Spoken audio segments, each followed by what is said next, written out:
Okay, so also to let you know that we are recording and we would put this on our YouTube platform. So my name is Dr. Ajwa Japon. I'm a research fellow at the Center for Social Policy Studies. And this afternoon, we have with us Professor Akosua K.Darkwah, who is a professor of sociology at the University of Ghana, and she would be presenting a paper on food politics and policies in Ghana, and she'll be using the case of the tomato sector to do her discussion. So, Professor Akosua Darkwah, the floor is yours. You have 30 minutes to have a presentation, and then you have 30 minutes of Q&A. Thank you. Thank you very much. Good afternoon, everyone. I would like to acknowledge Jifato Vike before I start. She was instrumental in this paper in a number of ways. She worked with me on the project, which is the basis for this presentation, but she also had lots of conversations with me, and in fact did a blog based on part of the material I'm discussing today. So I hope she's in the audience. Otherwise, I still want to acknowledge her presence here. This paper comes out of research done during COVID, funded by the IDRC, that was interested in looking at the ways in which the pandemic was going to affect African food systems. And it was a collaborative project between Ghana, which was considered as having a halfway point in terms of severity of the lockdowns and the rules around the pandemic, South Africa, which was considered an extreme version, and Tanzania, which was considered lax in the ways in which it approached the pandemic. For a while, its president was publicly saying that COVID didn't exist. So that's the context in which this material was developed. In Ghana, we worked in Accra, the Bora-Hafu region, and up north as well. But I can talk more about the basis for the data later on. I'm going to share slides and proceed. Can you all see? Let me do slideshow. Yeah. Okay.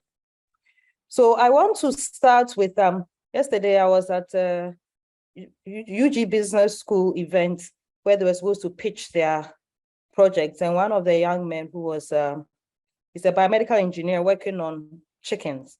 And he said something about some like it, you know, the peas porridge hot, peas porridge cold.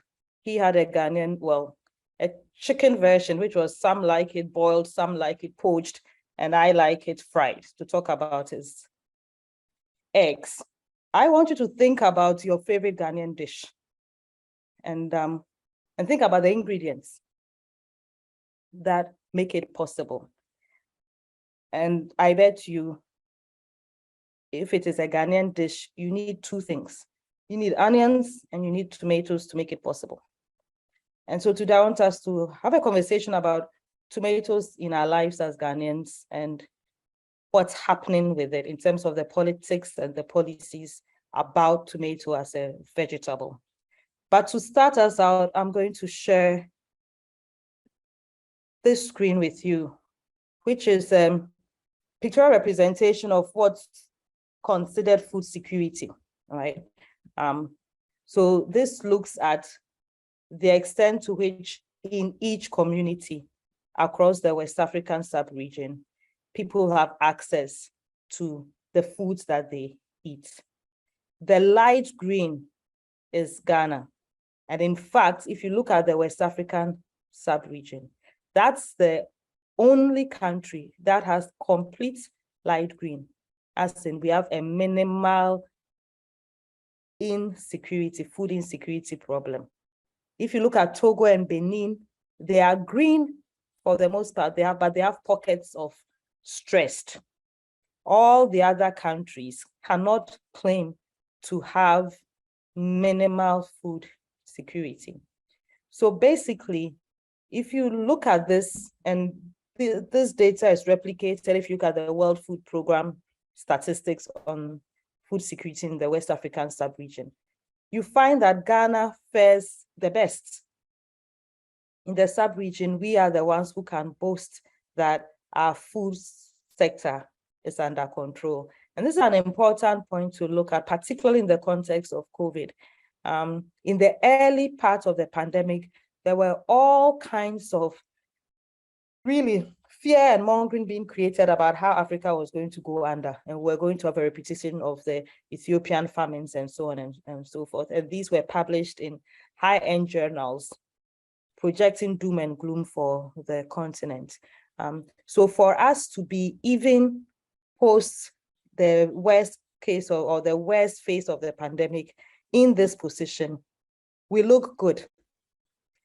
But there's a paradox that I want you to pay attention to, and I'll come to shortly. Notice that all around us, the other countries don't have exactly the situation that we have. So if we were going to think about which country should be exporting food to whom, it should be Ghana exporting to our neighboring countries, because we are the ones who are most food secure. So we should be the ones proudly exporting our excess to other countries.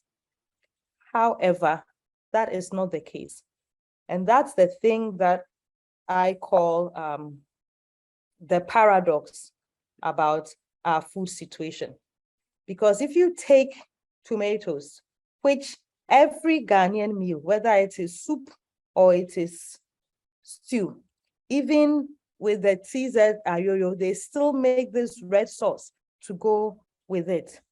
We spend a lot of money on tomatoes. In fact, if you think in terms of, Ghanaians being healthy, eating a healthy diet and eating a range of vegetables, the one vegetable we can all boastfully eat is tomato. Even if we are frying the living daylights out of it, we do eat tomatoes. We spend 40% of our annual expenditure on vegetables on that. And we consume a whole lot, almost 500,000 tons a year. But here's where it gets interesting. About a quarter of that is imported from Burkina Faso. So here we are, a country that is pretty much dependent on tomato for our daily needs of food.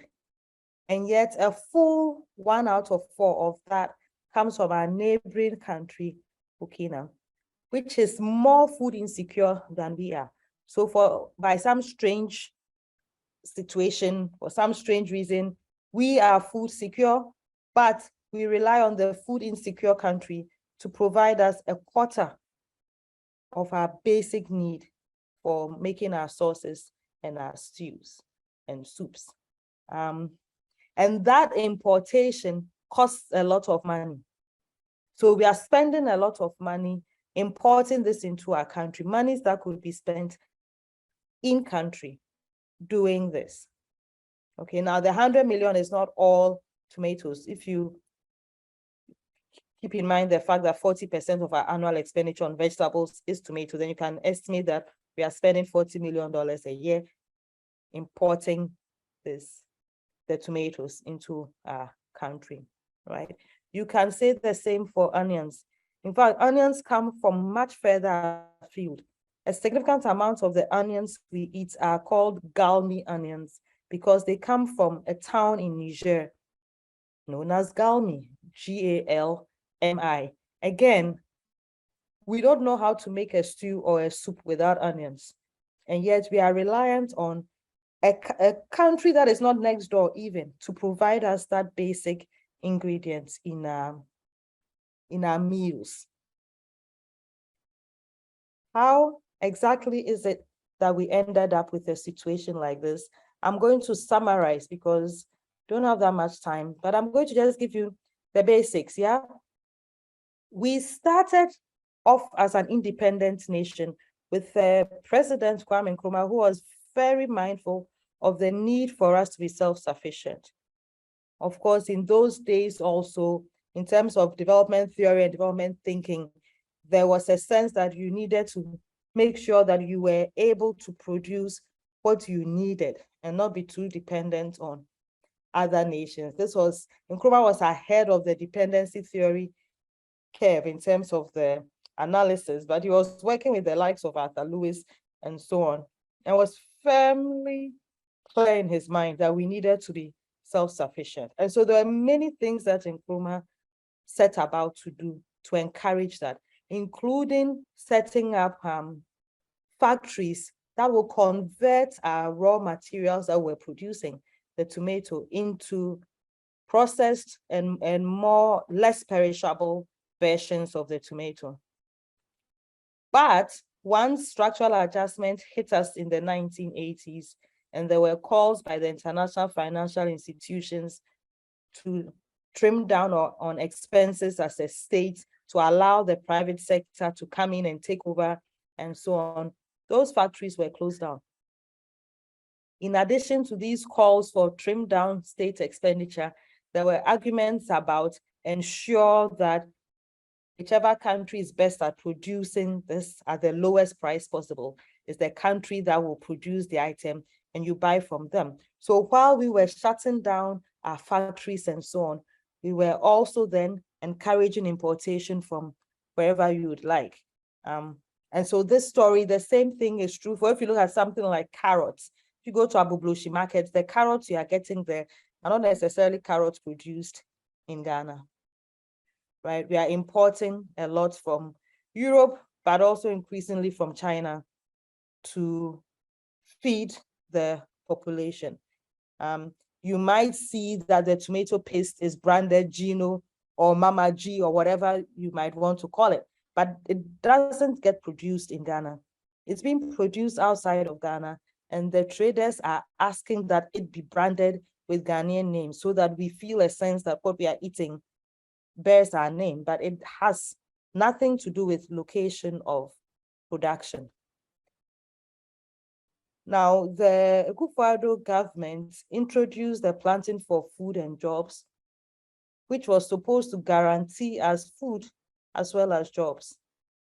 Thing is, there's a heavy emphasis on the production of the food and not so much on the marketing and processing of the food. So there's a certain assumption that if the food gets produced, it will move to wherever it needs to go. Now, anybody who knows about trading in Ghana knows that it's a very heavily female-dominated activity. And actually, we do have records from 300 years ago showing Ghanaian women's trading activities. In the early 1960s and 70s, the Ghanaian state relied publicly on traders to move items around. So there are newspaper articles that explicitly show where the states will make a statement about there's this much tons of tomatoes located in Esium. And that's all you needed to do. If the women knew that there was this much to be found in Esium, it would get moved across the country. Now, of course, these days, the state doesn't have to make that announcement between social media and radio and so on. Information gets moved around much quicker than was the case half a century ago. But there's still a reliance on market women to move our food across the country. And similarly, processing. So if you think about our traditional processing, shito, gari, oil palm, and so on, it's mostly done by women, small-scale industries. All of these years later, there's very little scaling up of those processes, right? And there's a certain continued reliance, if you will, on the women to make this happen. And in the new areas of processing like tomato and so on, which we do not have a traditional history with, very little has been done to ensure that, yes, we are producing food and we are ensuring that the food is getting moved and the excess is being processed or stored properly for later consumption. Now, of course, with something like tomatoes, the best way to store it is to process it. So it's important that that gets done. But the PFJ doesn't focus on processing and marketing. It focuses on production. The other part about this story on production is that there's a focus on grains. You know, I've been thinking lately about keto diets and how Ghanaians are very far removed from that. In Ghana, our grains are the things that determine what we are eating. If I ask you what you are going to eat for dinner, you're not going to tell me about the protein. You're going to tell me about the carbohydrates. You are going to tell me you are eating apim, you are eating benku, you are eating kenke. Our foods are the grains. And I suppose that's the reason why the government is so heavily invested in the grains component, or if you like, the carbohydrate component of our diet, and not so much the vegetable component of the diet. So I'll just show you one table to drive home this point. So I took this, it's online actually, the minister's briefing on the PFJ. If you type it in Google, you get all 65 pages of it online. So I just literally took this from one of the pages and reproduced it here. First row, maize, you can see that over the years, it's gone up significantly. Paddy rice, gone up significantly. Soybean, gone up relatively significantly, if you will. But let's forget about the forecast and take just the year 2020. You can see that in the year 2020, how much production we are expecting, or we had for soybean, is literally 1/10 for maize. So if you think of soybean as a vegetable and you think of maize as a grain, you can see just the difference in volumes and what that tells you about where our energies have been spent on increasing. Of course, even when we started out, there was a difference, right? But if we were interested in increasing the vegetables, then we'd do more in terms of speed of growth to ensure that soybean and others were growing much faster than the maize and paddy rice story. Now, you also do recognize that we need the maize and the paddy rice. We are not on a keto diet across the country, so we do need the carbohydrates. But the point that I'm trying to raise in this presentation is that we are a country that also relies very heavily on tomatoes and onions for our sauces, which go with the carbohydrates. We don't do brown sauces. We don't eat green leaves without onions and tomatoes in this country. So a heavy emphasis on the grains without equal attention to the vegetables has implications for our diets. All right, so here's what the statistics look like. And we've just discussed the policies that got us here. Now to the politics of it. I don't know how many of you remember this, or let me go back. Right, in early 2020, before the pandemic, Akosua State of the Nation address had him speaking about the PFJ and how much it had grown and changed our circumstances in terms of our agricultural context, by noting that we were now a net exporter of food and no longer had to import basic foods like plantain, a carbohydrate, and he did mention the vegetable tomatoes. Now, here's the problem. Not only is tomatoes heavily imported into this country, there's actually an association of tomato traders and importers. Like they have an association because this is what they do. They import the tomatoes from Burkina Faso into Accra. They work so closely with the farmers in Burkina Faso that during the field work for this project, we discovered that when it was difficult raising money, the traders in Ghana had a ladies' agreement with the farmers in Burkina Faso. The farmers in Burkina Faso were sending them the tomatoes without payment, knowing that once they sold it, they will pay them back, because they have a long-standing arrangement with these people. Importing tomatoes is not new. It's not a novel practice in Ghana. It's gone on for years. And there are established rules and sort of regimes around this. There are people who do this. The tomato market queens organize, truckloads go to Burkina Faso. They go, they pack it in the boxes and they bring it down. There are people who work with them. This is a full-blown business of importing tomatoes. We do not export the tomatoes. We are getting it into the country and not getting it outside or taking it outside the country. And in fact, by 2021, the thick of the pandemic, the traders were upset at the state for not providing them with the security they needed to import the tomatoes safely into the country. Because the traders were not able to physically go, those who had resources would pay the transporters, the drivers, cash for the drivers to take with them. And so they were alluding to the fact that that was probably why they were getting robbed and in some cases shot for in their attempts to go get the goods into Ghana. And last year, they actually did go on strike because they thought the Ministry of Food and Agriculture was not paying attention to their needs as importers of the basic foods that we eat. So here's the interesting thing, right? The state is focusing on planting to solve our agricultural needs. The citizens are focusing on importing to take care of our daily food needs. And there's a disconnect between those two. So when the traders and transporters go on a strike, they are trying to get the ministry to recognize the fact that our food is not just grown, some of it is also imported into the country. And as a state, you need to pay attention to both dimensions of it, both the growth and the importation of the food that we eat as a citizenry or as a population. What we did find during our fieldwork was that there was a hike in prices before the strike and after the strike, and it was astronomical.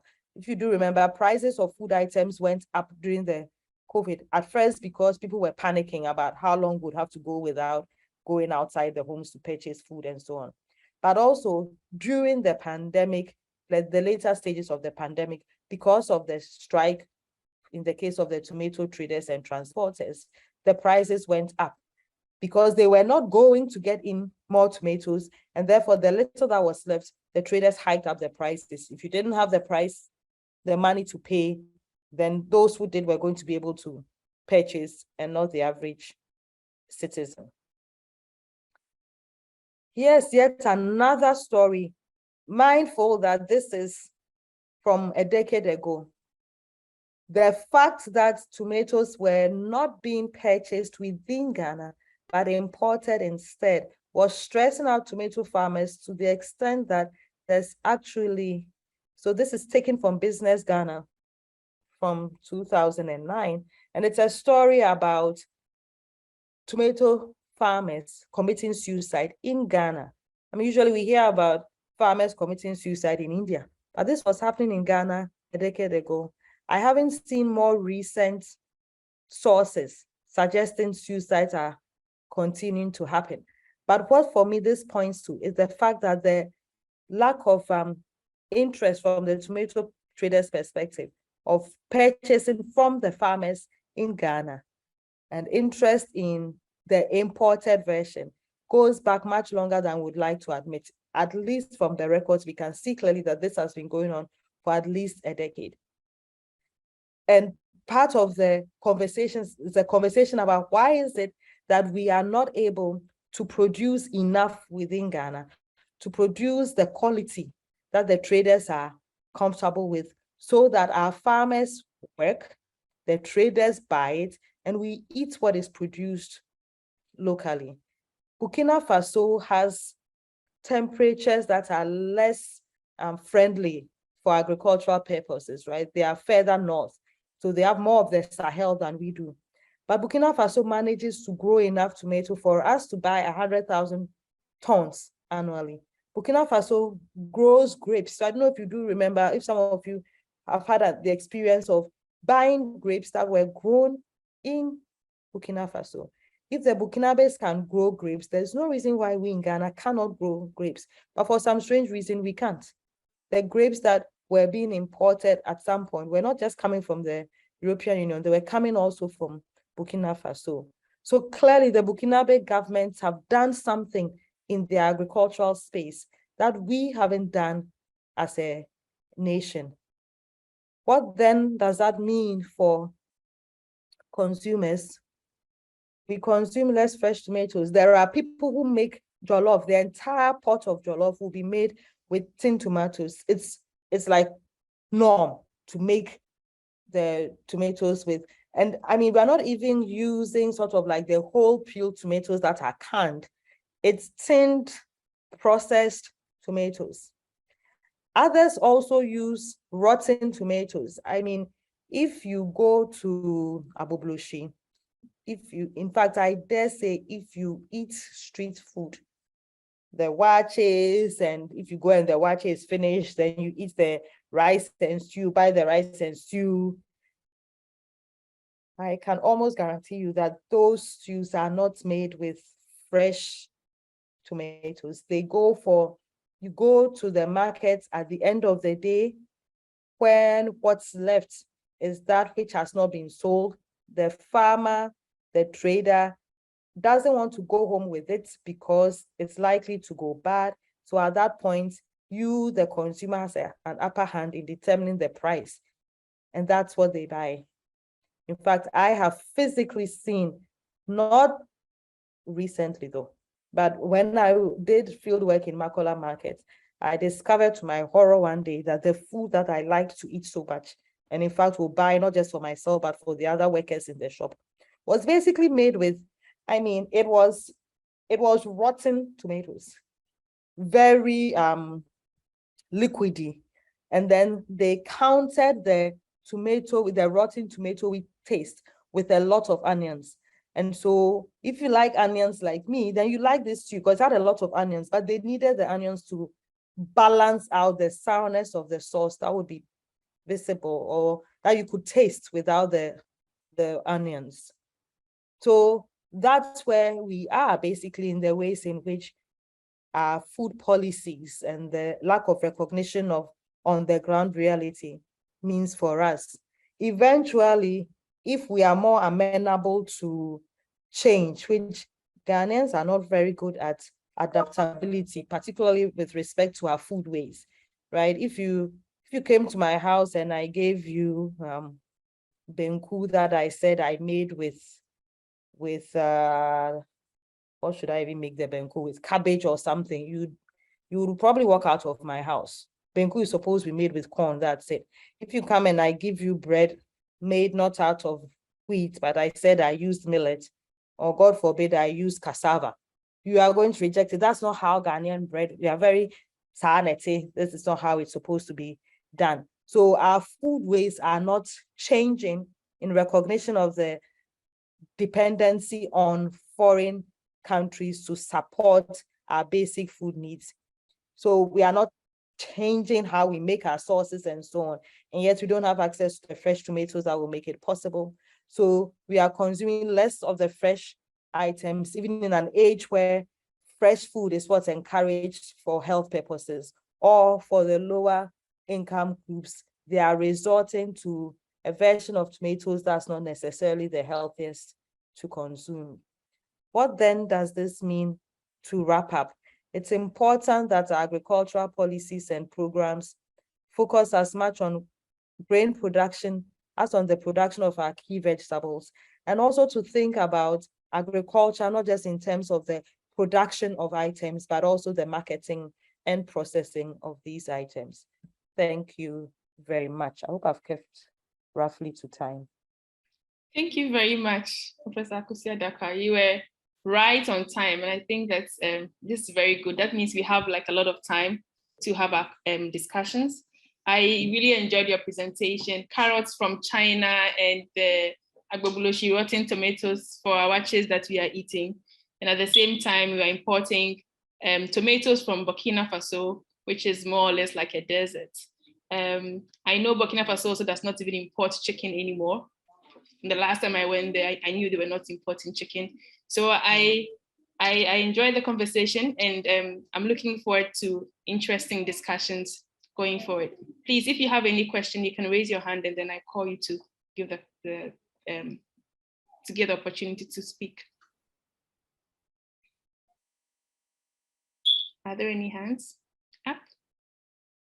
Okay, before that, maybe let me just ask, when we talk about the focus of Ghana's food policies being on grains and other foods apart from vegetables. So the question is, well, maybe let's put tomatoes and onions aside.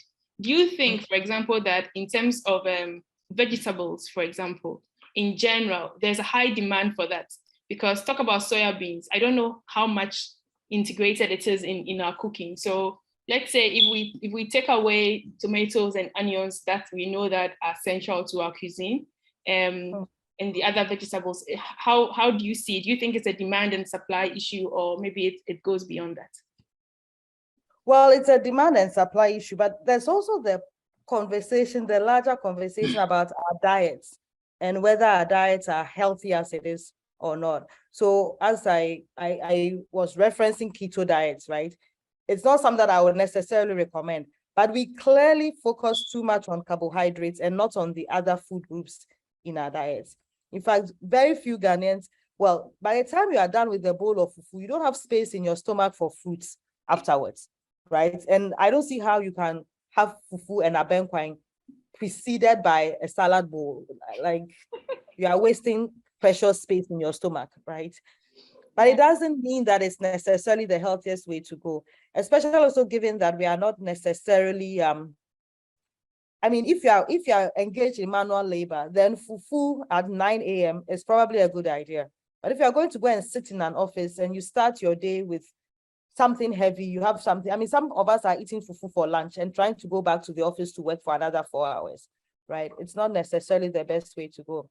So we need to begin to think about expanding the diet. We don't even have to be necessarily Western in our approach. But if you think about our greens, for example, Ghanaians only eat kontomire. We don't touch cassava. We very rarely do spinach.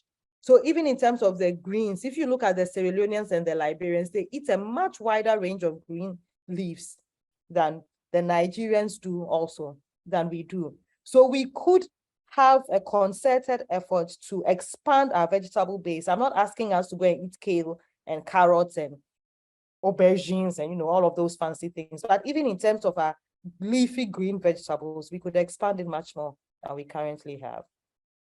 Thank you very much. So I guess it also comes back to the food culture, more or less like diversifying our food culture now. And thank you. We have a hand from Mohammed Shaibu. After that, we can have Anekia also go ahead with it.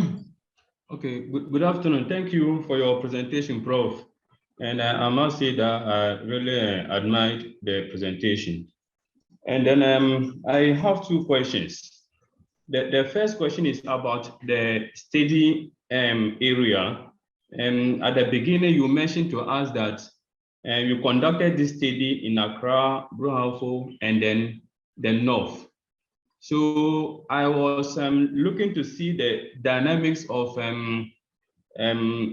tomato production issues across these three study areas. Even though you mentioned the case of the North, tomato producers producing, and then Ghanaian market queens or traders are not buying from them, and they cross to Burkina Faso to buy. But the case of Accra, Bruhalfo, I didn't hear anything about that. That was my first question. The second question is about the pictorial representation of the food security in West Africa. I saw that if you look at the Mali case, the southern part of Mali has minimal food secured, and that of the northern part. But the middle belt of Mali is all yellow, indicating that the food security status is very stressed there.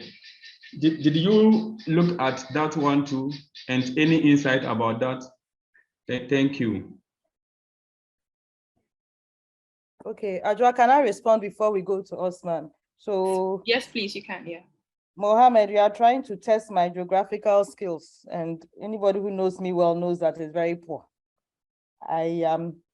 We didn't look at the West African region in terms of trying to explain why is that some countries have a variation. And in fact, most of the countries, different parts of the country have different levels. In the case of Ghana, for example, although it's considered food insecure, when we were choosing the research sites, we chose the Upper West because it's the most food insecure, relatively speaking, compared to the rest of the country. Now, of course, you can explain that in our context, the weather, right? The climate, the vegetation there has something to do with it. But I cannot explain what the situation is for the other countries and why it is the way it is. I'm sure the same thing can be said for Nigeria and so on, if you look closely. many of the countries have a range in terms of the levels of security. Then your question about, so let me answer your first question by explaining why we chose the places we chose. So we chose the Brong-Ahafo region because it's considered the breadbasket of Ghana. A lot of the production of the food items in this country that takes place in the BA region. And Techiman market is the big market for food items. We chose Accra because in terms of the lockdown and the lockdown severity, Accra was the region that faced that the most, but also Accra is where the foods are coming into this part of the country because we have the highest income levels and so on. This is a city. Very little tomato is grown in Accra. There is tomato grown in the BA region though. The work we did was mostly qualitative. We tried to do some quantitative analysis, but we had to work with statistical information from the Ministry of Food and Agriculture as well to be able to make sense of what's happening with our food production within the country. What we did notice from the research we did was that in terms of growth, so the planting season was delayed in that first year, the 2020 period, because farmers were afraid to go to farm. So many of the farmers work with farm hands, migrants from northern Ghana. And so they go and they plant and then they monitor it and, weed and all of that good stuff. And because of although there wasn't a lockdown per se, there was a decrease in mobility. So people did not start their farms when they should have. And therefore, actually, there was a certain sense that we were going to have food shortages because they didn't plant when they should have, which has repercussions for harvesting and so on. So that's how I'd answer the first question. Thank you very much. I saw Nanekia's hands raised initially.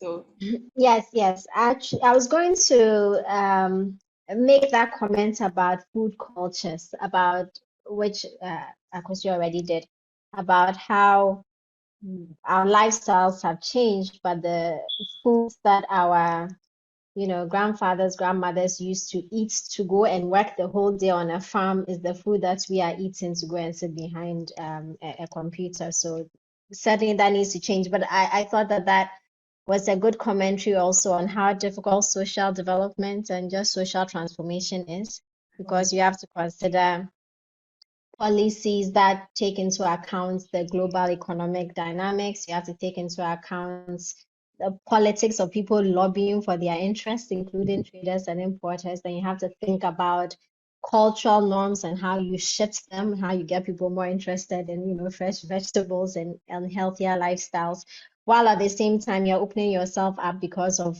trade, global trade to KFCs and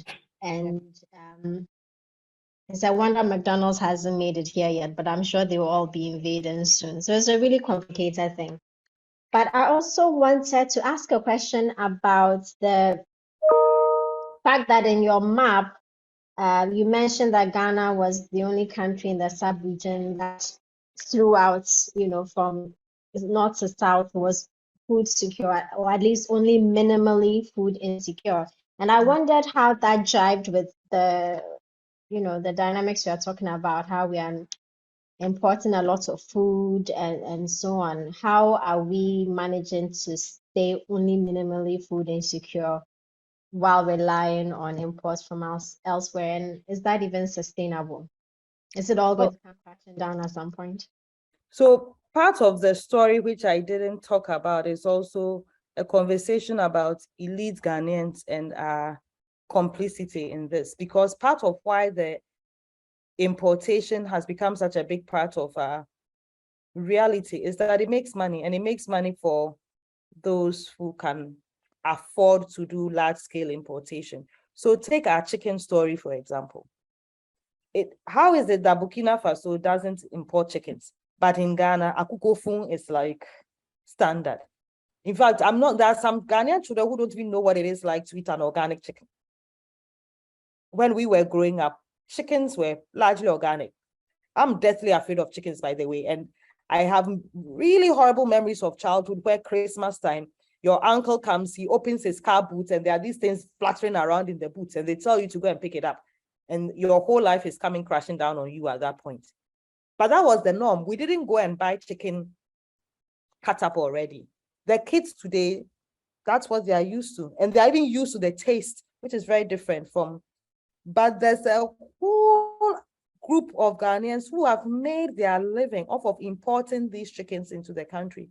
And it's cheaper to do the importation than it is to actually have a poultry industry. You have to have the feed, which is a whole issue. You have to ensure that the chicks stay alive. Yesterday, as I was telling you, this young man in the biomedical engineering program is trying to figure out how to prevent the chicks from trampling each other because they are cold. It's a lot of work, a lot of science has to go into it. It's just easier to, whatever the Dutch are able to produce in excess from 5 years ago, let's go and import it and come and eat it in 2022. Never mind that it's taken us 5 years to get here. So we are importing it. And because it's a global economy and the other parts of the world have food that they don't want because it's too old, they will not eat it because they're interested in a healthier lifestyle and so on and so forth. We are like the Statue of Liberty. We take the wretched and the, so we will take it and we will eat it. And so we begin to have these rather difficult conversations about it might be more profitable for you to import the chicken and to grow the chickens here. But ultimately, in the long run, this is not sustainable. We are going to continue in the fashion in which we are continuing. Those who work in the medical field talk a lot about non-communicable diseases and the fact that we have a disease burden because we are growing that our lifestyles are not the healthiest. And there's very little active conversation about that. If you talked, I heard Professor Siva, they did talk about once about the fact that many of us are walking around with basically food poisoning. It's like the food that we eat is not the healthiest. And our stomachs are used to it, we are used to it. But in the long run, we will suffer the consequences of this kind of a diet. Thank you very much for the for the response. It reminds me of finding Dutch industrial mushrooms in a farmer's market in Tema, and I was quite surprised that it was called a farmer's market. Anyway, so we have a hand from Osman. Osman, please, you can go ahead. Thank you very much, Prof, for the wonderful presentation. My question has to do with why are they not buying Ghanaian? Why are the Ghanaian traders not buying Ghanaian tomatoes? That's one. Whether during your research they gave you some reasons why they are not buying. And then my next question has to do with what is the Burkinabés? What are they doing right with regard to the tomato farming? I'm asking this question because in 2012, I happened to support the Tomato Traders Association to advocate for improved policy environment with regard to access to high quality tomatoes. And according to them, and it was being funded by the BISAC Fund, that is the Business Sector Advocacy Challenge Fund. According to them, at that time, the market women indicated that the tomatoes that they source from their mine, those areas, is full of fertilizer. And then when they buy the tomatoes and they transport it to Accra, by the time they get to Accra, it will be rotten. Meanwhile, when they get to Navrongo and they are buying the tomato from Burkina, according to them, from Navrongo to where they take the tomato, it's about 300 miles from Ghana, Burkina Faso border. They bring the tomato to Accra and it is still in good condition. So they identified poor agronomic practices by Ghanaian farmers as one of the key challenges that they were facing. And according to them, they were running into severe losses. And they wanted, to embark on advocacy action to influence the Ministry of Agric to step up education and then improve extension services to tomato farmers with the hope that they will get quality tomatoes to buy. I don't know whether the reasons they are due has changed since 2012. So this is excellent. You asked the question and then you provided a much better answer than I could have provided for your own question. So the thing about our practices and the extent to which, farmers are farmers across the globe.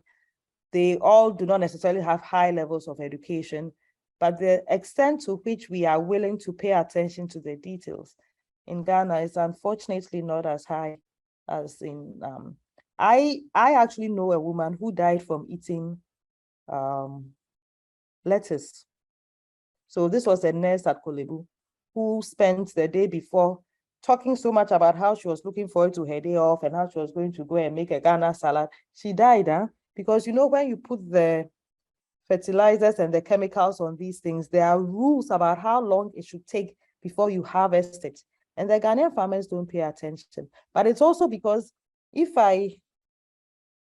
like information and communication, right? If I'm a farmer in Fanchiniba Bomedia, and the woman who's going to come and buy my tomatoes for me doesn't let me know when she's coming, and she just shows up, and I put the fertilizer or the pesticide on there 3 days ago, and I know that the extension officer told me that when you do that, don't harvest until a week. But if I don't give it to this woman, I don't know when next somebody is going to come.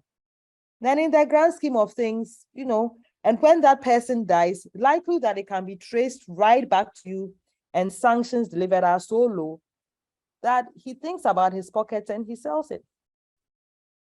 And I can guarantee you that if somebody was being hauled before any judge for selling the tomatoes to the trader 3 days after the fact instead of 7 days, the citizens of that community will go to the police station and go and hold the whole place up, because it's like, what are you talking about? This is ridiculous, right? So our systems are not as robust as it needs to be.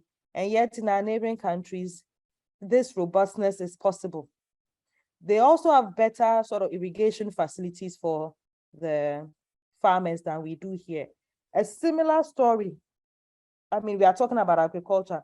A similar story goes for artisans as well. Those of you in this room who are building houses know that increasingly people wanted the tiler to come from Togo, because they will pay attention to the finer details than the Ghanaian tiler would.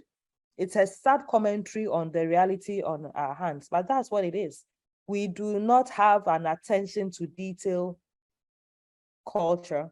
It's not something that you require somebody to come and teach you from Europe. Our neighboring countries are able to do it.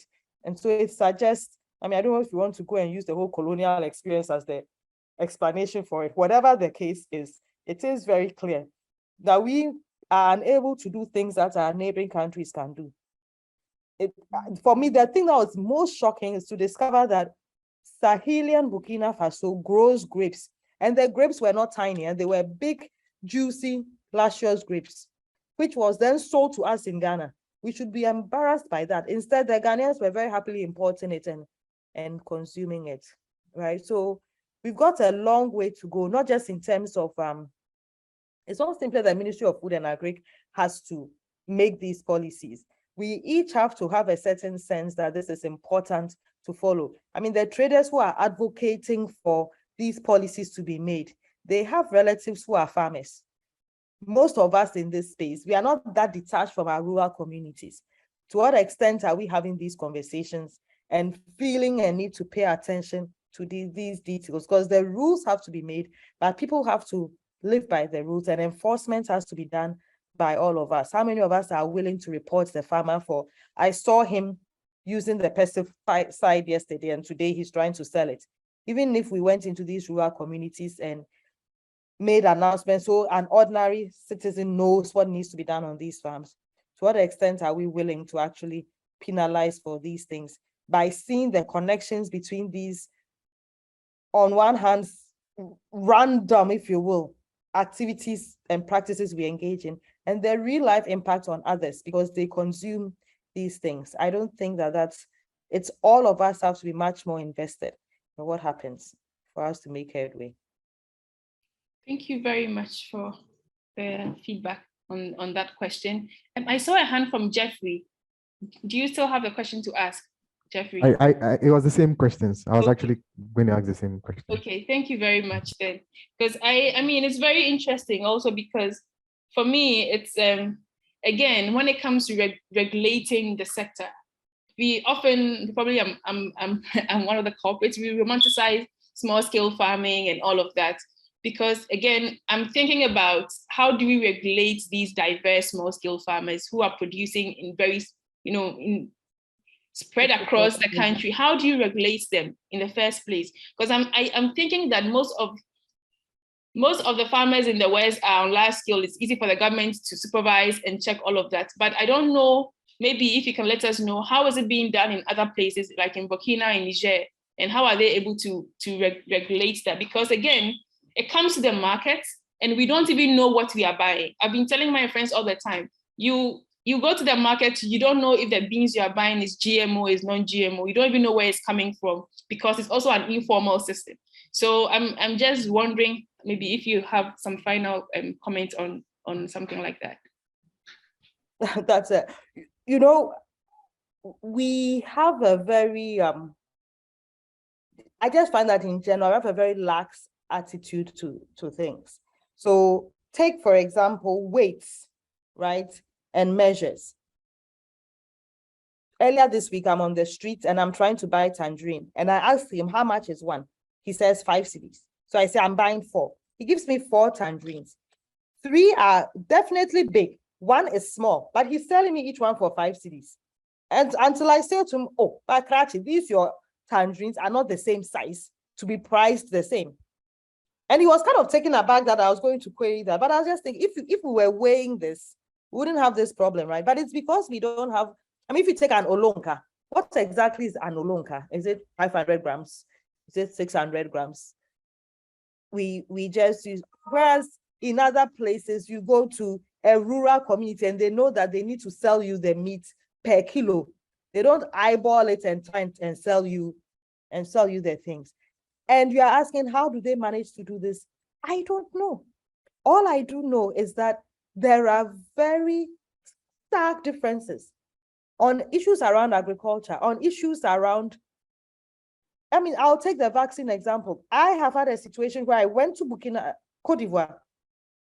I didn't have my yellow fever card. They gave me another vaccination. It was, I mean, I spoke all the French I knew, and I have a certificate in French, so I can speak good French. The man said, certificate in a hand, out you go. No certificate, you get another one. He was not attempting to be bribed. This is just the way it is. In Ghana, at Kotoka Airport, it's actually the nurse who will be encouraging you to get the card without the vaccine. 2 countries neighboring, same medical training.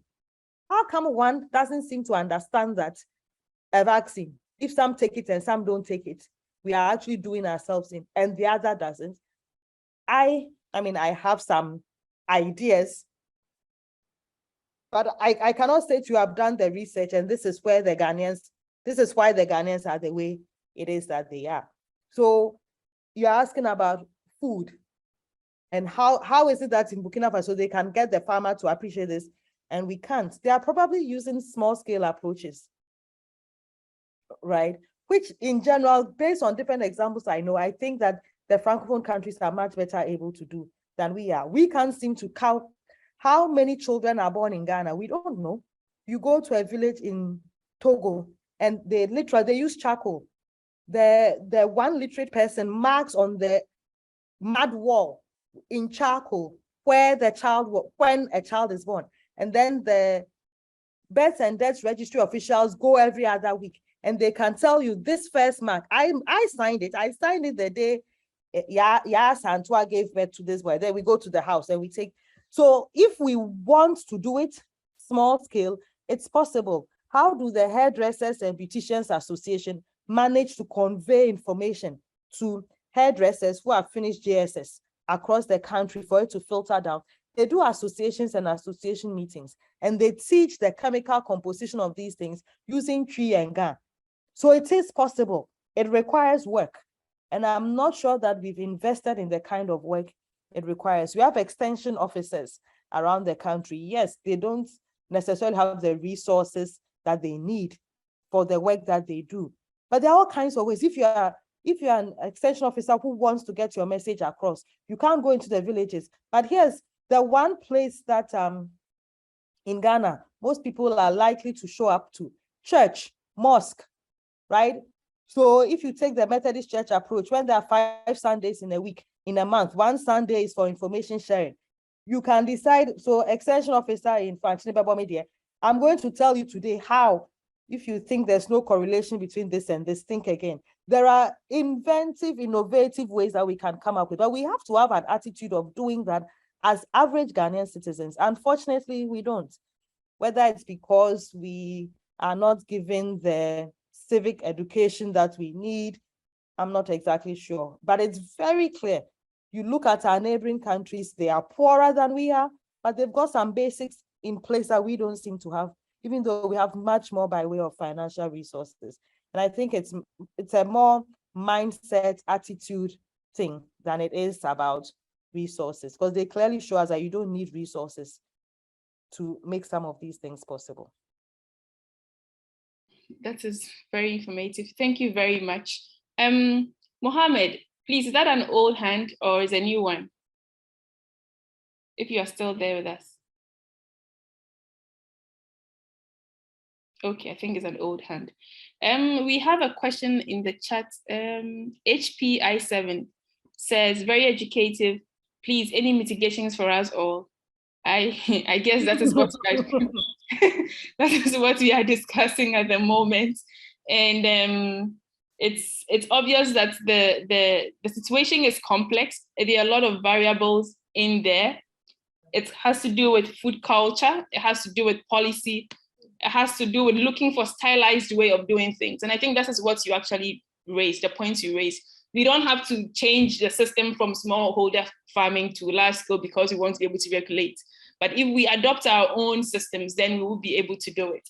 And it's very interesting. And I think that this discussion was very exciting, and it's driven home, you know, the everyday issues around food that we happen to find ourselves around, from the wache seller to the Agbogbloshie market tomato seller to the associations, and the fact that also we have to go beyond, you know, policies around food production, but also to processing. I had this discussion with a friend yesterday, lengthy discussion about the food we are eating and the fact that we are importing a lot of food.